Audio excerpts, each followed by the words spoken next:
y'all ready? Make some noise and show all the love to Miss Hailee Steinfeld!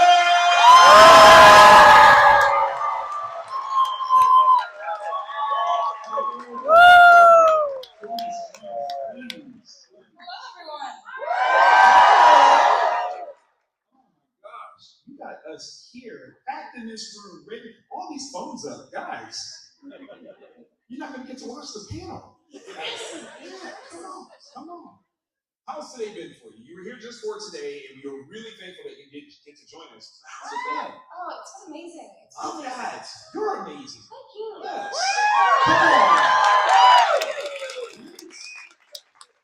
Let's jump right into this. We got a couple of questions here for you. And I love Hawkeye. Kate Bishop is the best. Okay? Everybody loves Kate Bishop, right? And I gotta know, like, in reality, we see all the flair, all the magic that you bring to the character, but what was the most challenging part to you to capturing who she is, knowing she has a huge fan base, and joining the MCU? Wow. I would say biggest challenge. Wait, say it. There was no challenge. No. Oh, get it together. No. I was gonna say maybe one though. What more? Come on. I would say maybe taking everything that people know and love about Kate in the comics and bringing that to life and making sure that she felt as real and layered on screen. She's so many things, right? And I very quickly realized why she is a character that is so widely loved, and I felt it was such a great honor to play her. Yes. And so that was my job, was honoring everything that she is, without making her feel just like a collection of traits, but making her feel like a real layered person that you can connect with and connect to and resonate with. She's somebody that is figuring it out in real time, and I feel grateful that I get to evolve with her. Come on, man. And then the evolution part is kind of important. You start off with the show Hawkeye. You show up in Marvels for a quick little hey, and there is, Marvel Zombies that's supposed to be coming out soon. So I think you guys are excited about Marvel Zombies over here, okay? But with as much as you've done, or as little as you want to look at it, how have you evolved that character in each of these performances? There is no better feeling than being able to come back to a character. Of course. And even within Hawkeye, from one episode to the next, feeling like I could continue to grow with her and continue to fall in love with her, really, and learn her and understand her. I think when I first started playing Kate, I saw her as this overeager, overachiever, a little messy at times, maybe even slightly chaotic. And now I think as I continue to grow with her and step into these other projects, I'm able to really see the depth that is in her and in the mix of all of that. There's no better feeling than being able to go back to a character and in Kate's case, put that suit back on. It still fits. Better than ever, actually. I think one of the things that's really amazing is Kate took on the role of Hawkeye, and obviously you being in the show, working with Jeremy Renner is a huge, awesome experience. Big shout out to Jeremy Renner. Yes.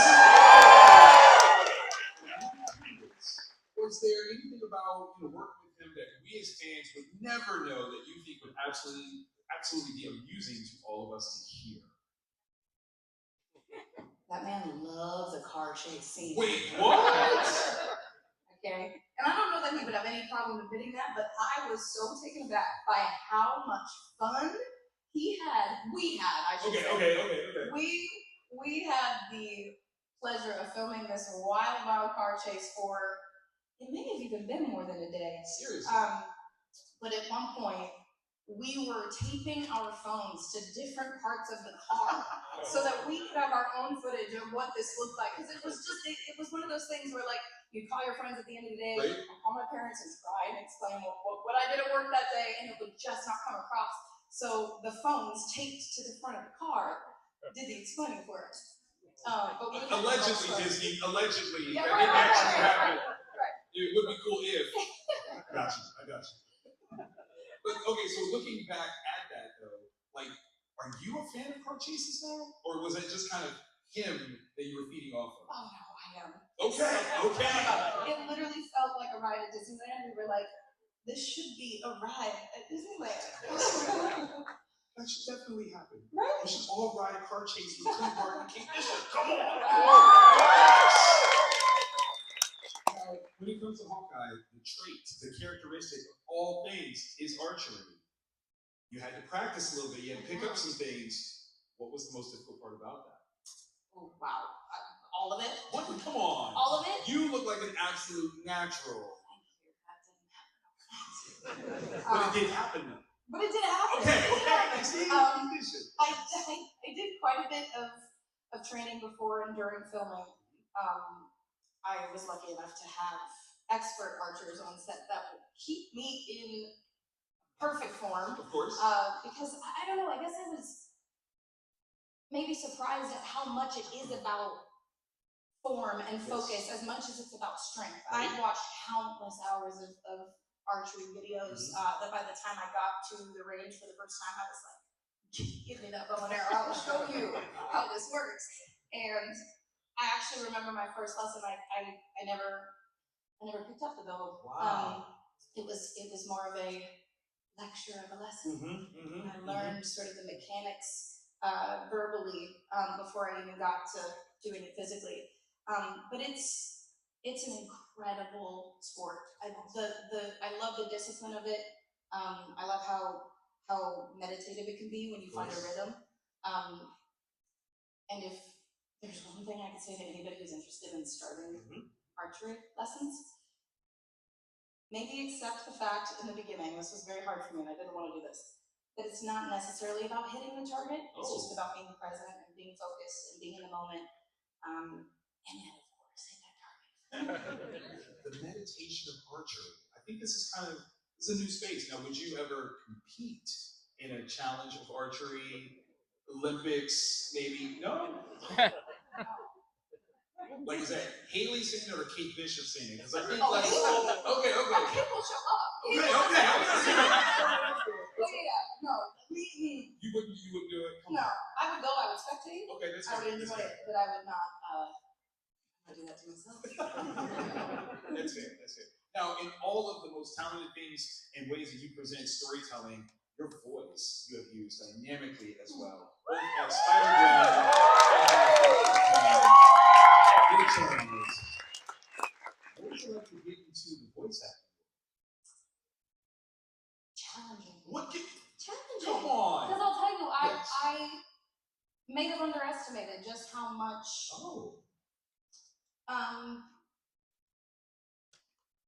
Here's what I'll say. Something that I continue to find difficult is that because there's the obvious in live action, you have your body, you have your face, your physicality to help tell the story.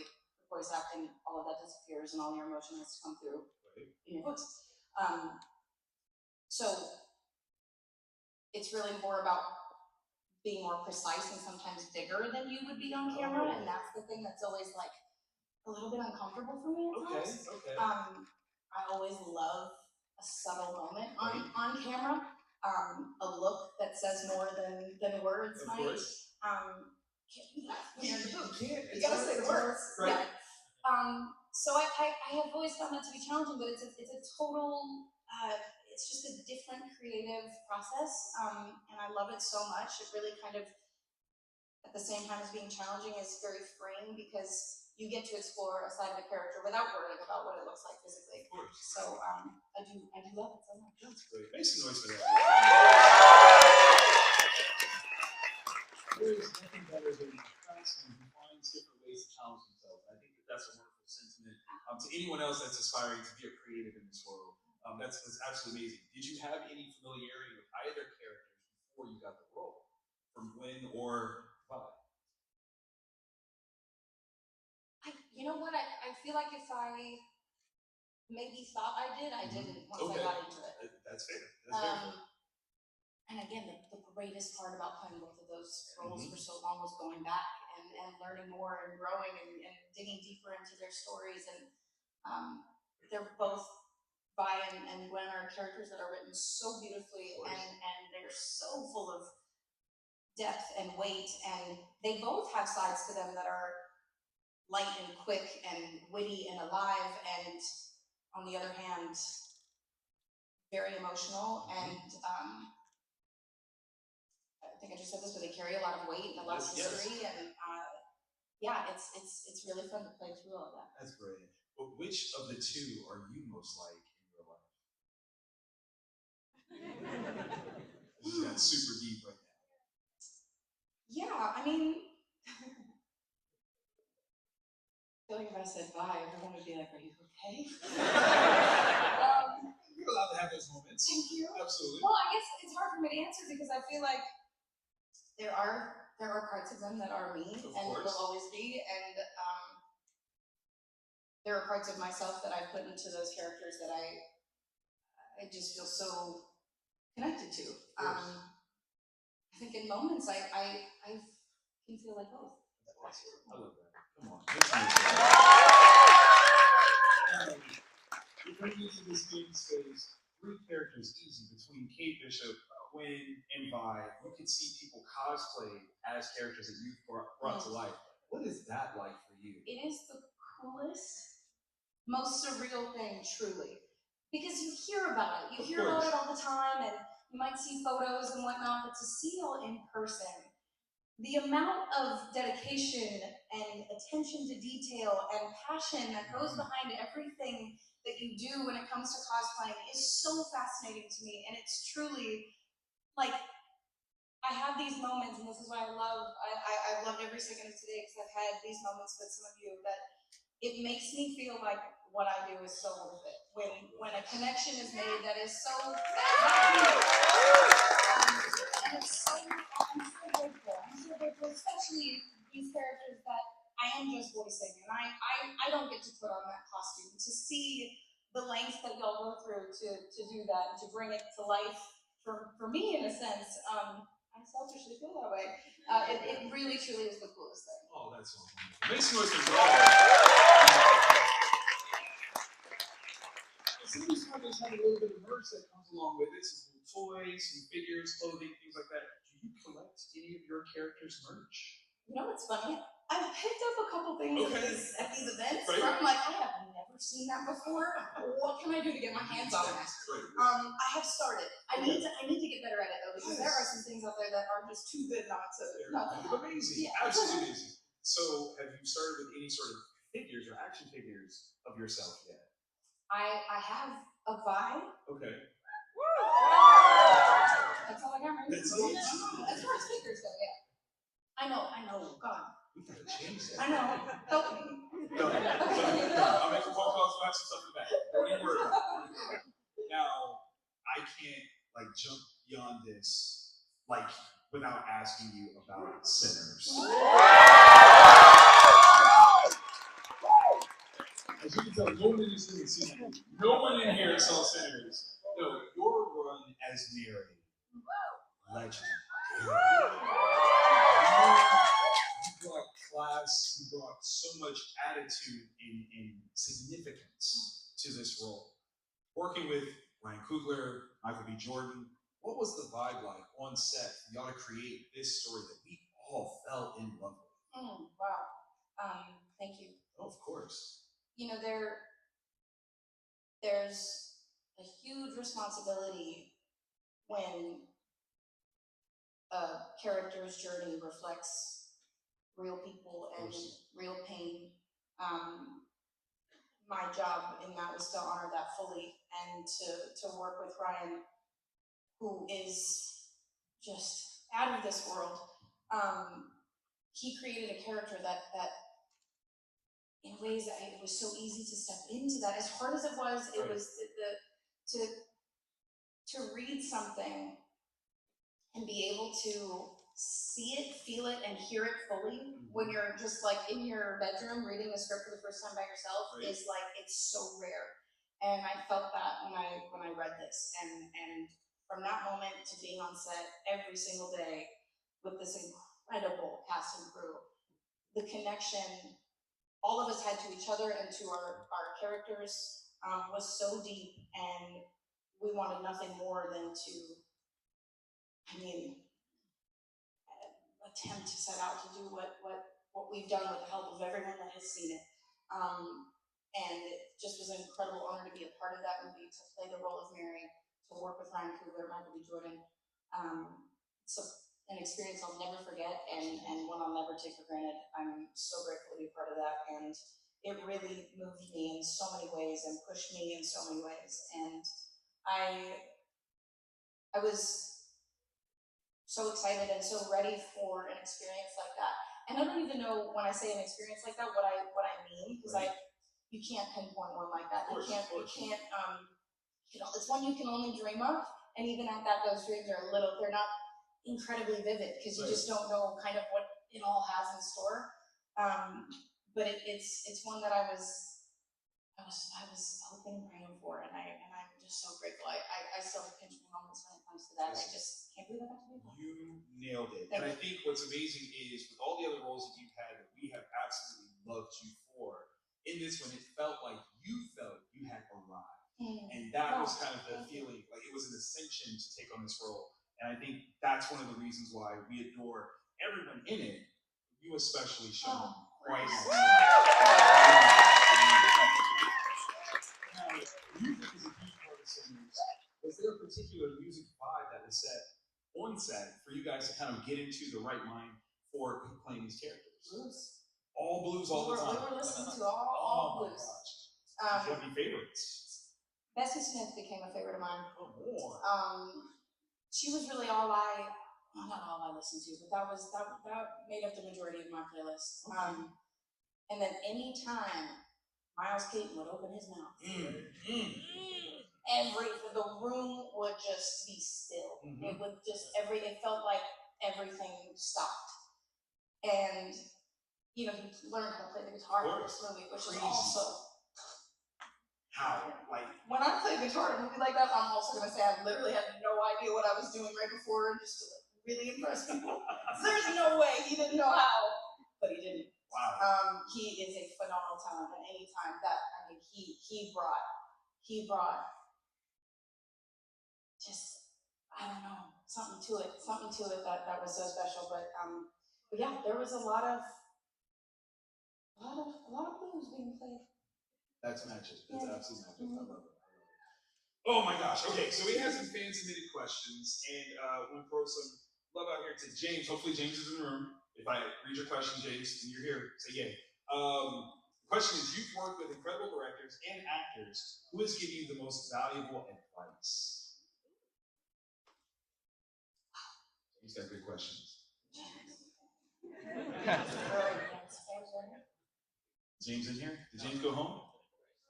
James, listen out. You're James? Nah, you're Claim it anyway. No, that's you today. You James today. Wow, okay. Well, I could probably think of a million different things that a bunch of people have told me that have stayed with me. There is one that I constantly refer back to from when I made True Grit. Okay. I was 13.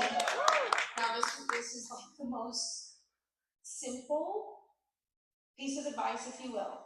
However, it's one that I always go back to, and I think helped shape my me and sort of how I look at what I do. Okay. Because it can get crazy, and schedules can be grueling, and you're in different time zones, and you kind of can become a shell of yourself, and you just show up somewhere because you're told, and then you read the lines, and then you go home and you're confused and you're tired, and it's a lot. Sometimes. And with that being my first sort of, everything, first everything, job, first time away from home, first awards, anything, it was extremely overwhelming, but so exciting. Okay. And one thing that I swear at different times, they all, Matt Damon, Josh Brolin, Jeff Bridges, Joel and Ethan Coen, had all told me in their own way, do not take life too seriously, and always have fun. Church. That's brilliant. And it's, as somebody who loves to overthink, loves to get carried away with the minutia of it all, Right. if I just like let their voices creep into my head and remember that, like, listen, it's not that serious, right? It's really not. At the end of the day, I get to do what I love. It brings me to places like this with people like you. I'll never not take what I do extremely seriously, but I'll never not have all the fun in the world. And I think the minute you stop having fun is when you know you're in the wrong place. So that's something that I love and I live by, and I always remind myself. Oh, those are marching orders for us. Sophie says, I follow your Bow Society newsletter. What motivated you to create this more direct connection with your fans? I could talk about this for hours. Let's go. Oh, I'm so glad you asked. Okay, so Bow Society came to me when we were on strike. I had recently, or more recently, taken a step back from my music. And I was feeling very isolated, but I felt like I was isolating myself. Wow. And so I was thinking, like, what can I do to connect with people? How can I get that feeling that I get when I put a song out or when I'm on stage and I'm performing? And there's such a direct connection that came with that I missed so dearly. And then we were on strike, so it felt like, when are we going to work again? What is happening? And I needed some creative fulfillment. And I have always felt like I've gotten that through connection and conversation, and I just was missing that. And social media is amazing, but it's a very hard place I have found for me personally to connect with people. Yeah. And I felt like I had thoughts and feelings on things that, like, I wasn't going to try and cover in a caption. Right. And then, I don't know, have the conversation be in the comment section. It just kind of felt a little bizarre. So I felt like, how can I create a two-way conversation that feels intimate and feels real and feels exciting, and let's talk about everything from these projects that I'm doing that I'm excited about, and then like this recipe that I tried the other day that I really love. And just let's talk about life. Yes. You know, we're in this together, we're figuring it all out together as we go, and I just wanted something that felt like mine and like ours, and yeah, so I started a newsletter. Absolutely brilliant. Started a newsletter, and it's been the most amazing outlet, and it's a beautiful, fast-growing community that I'm so in love with. And if you haven't signed up, please sign up. Everybody sign up before the end of this, right now. Get on your phones and sign up. But yeah, and what I love so much too is, like, I do get that direct connection. People will respond right back to the email. I read the emails, I see them all. And it's just fun. It's brought me a lot of joy. It's brought me a lot of comfort and inspiration. I love that. Yeah. Thank you. Yes. Yeah. Thank you for sharing that sense of vulnerability and how that can lead to a creative outlet like this. One that is built on authenticity, because again, in that social media space, that's probably one of the hardest things to maintain. Yeah. And I love that was really kind of your goal and desire. If there is something that we should look forward to in an upcoming issue of your newsletter, what can you tease us? Ooh, there's always little nuggets. There's always something. Always. Good. Okay. All right. This one's from Emma. Emma wants to know, what was your favorite behind-the-scenes moment working with Jeremy Renner on Hawkeye? I already talked about the car chase. Yes. Definitely a highlight moment. It's up. I would say the first time I stepped on set and saw him in wardrobe as Clint, I was like, I am so Kate right now. This is so cool. And I had like such a crazy pinch me moment of, it felt very like meta, because it was like, here Kate is like, right. God, it's Clint, and here Hailee is like, oh my God, it's Jeremy Renner. It was so surreal, and it was also this moment of like, you know, when you meet on a project, you do everything you can to get the job, and then you're there and it's happening and the cameras are 3.5 minutes away from rolling. You're like, this is my life and this is so crazy and I am so lucky and how is this happening? And it really all hit me for the first time when I saw him in Georgia. And that was so awesome. And the funnier part is probably that he was like, but he was so much fun. We had the most fun, and stepping into this world with somebody who's been in it forever, of course, to show me the ropes and to lead the way was such a dream. And there really were so many moments throughout each day that were memorable with him. It is only a matter of time, if it hasn't happened already, that some future star is going to have that same reaction to you. You know that, right? Thank you. Serious. This one is personal. Liam is digging on this one. This one's from Liam. Liam wants to know, do you have a preference between music, film, or television projects? Who asked this? Liam. Liam from Vancouver. Liam better have gone home. You in trouble? Oh, goodness gracious. I don't know that I could choose. That's fair. That's fair. They all give me something different. I am so lucky that I get to do all of those things. Of course. Hang on. What was the question again? What about between music, movies, or TV projects, which do you prefer?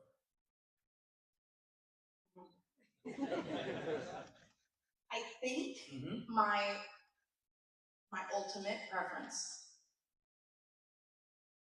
is playing a role in a movie. Okay. Where that character is on a TV show.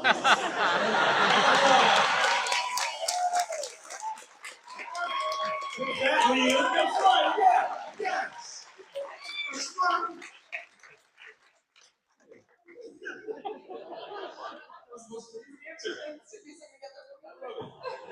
This last one is from Noah. Noah's from Philly.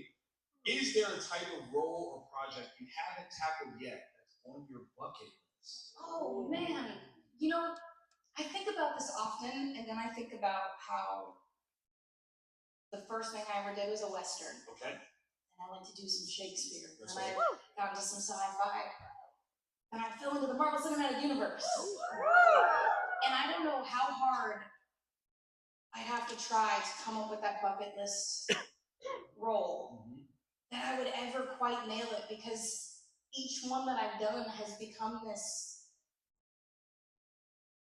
It's become a bucket list role that like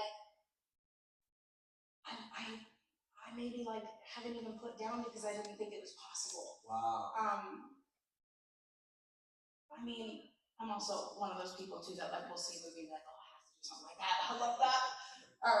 But I don't know. I feel so lucky to have been able to do everything I've done. I feel like each thing has held such a key to whatever the next thing is. I love more than anything too that with what I do, I am able to grow so much in a way that continues to sort of almost maybe even prepare me without knowing for the next thing. I think about with Sinners, like, again, that was a dream. That whole thing was a dream. I would not have been ready for anything like that at any sooner point in my life or career. Right. So God only knows what comes next, and I am so excited to find out. Make some noise for that. After you do it, you go, I know you had a long day, but before we get you out of here, we want to kind of do a little lightning round, just quick answers, just so we can get to know you a little bit better. See what you think. Okay, so for you, my perfect day off includes. Sleeping late. Okay. Being out in nature, going for a nice long walk. Okay. And doing something creative. I'm really into painting right now. Nice. I also do love to paint my numbers because it's very mindless and it looks really nice. Spending time with loved ones and my dogs Martini and Brando. And then having a really great dinner with an awesome dessert. And then watching a movie and going to bed like before. I was gonna say 9, but I don't want to. That's it. That's a good day off. I like that. Okay. All right. Now we're gonna get personal. My go-to karaoke is.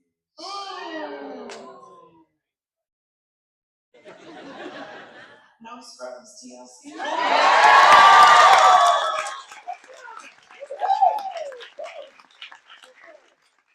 Bars. Absolutely. Okay. I like that. The last thing I Googled was what? Restaurants. Okay. All right. Restaurants in Toronto. See what I can do. That's fair. I was so afraid you were about to say the lyrics to No Scrubs. Like, if I wasn't an actress or singer, I'd probably be a very sad person. As with all of them. Absolutely. The character I've played that's most like me is. Oh my god! Wow. Oh my god! I know this was supposed to be quick. This is so hard. I know. I'm sorry. Wow. Maybe. Shoot. I'm gonna say this and then I'm gonna be thinking about this at 2 in the morning. Fair. Just gonna call me No, I changed my mind. exactly. I feel like, God, sorry, I don't mean to preface this, but most specifically when I played her. Okay. This was a while ago. We're doing better now. Nadine in Edge of 17. No one disappointed by that answer.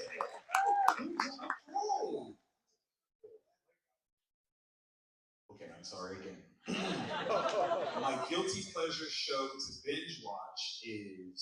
I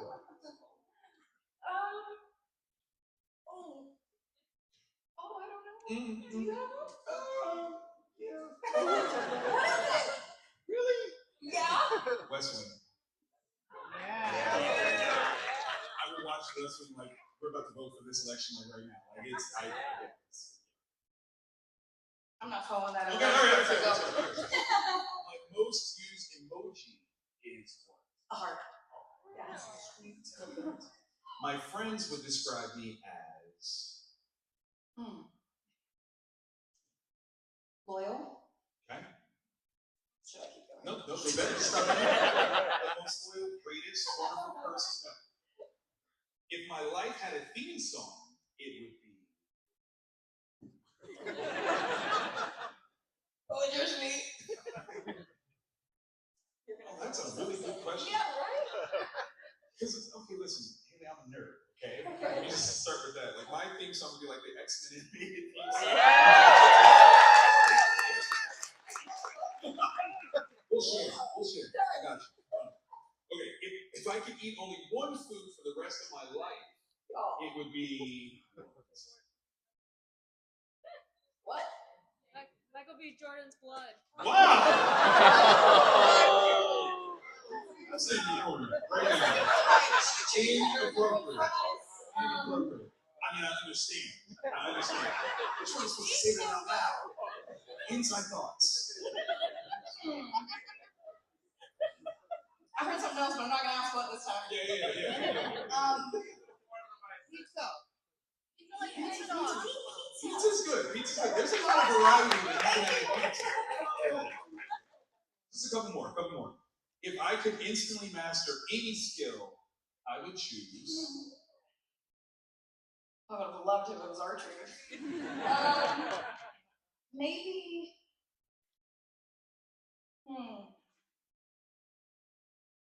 Alright, don't run with this too far, okay, everybody? I'm not a bad cook. However, if I could master that, There you go. I would. Okay. And make lots of pizza. Exactly. Last one, you're free. If I were a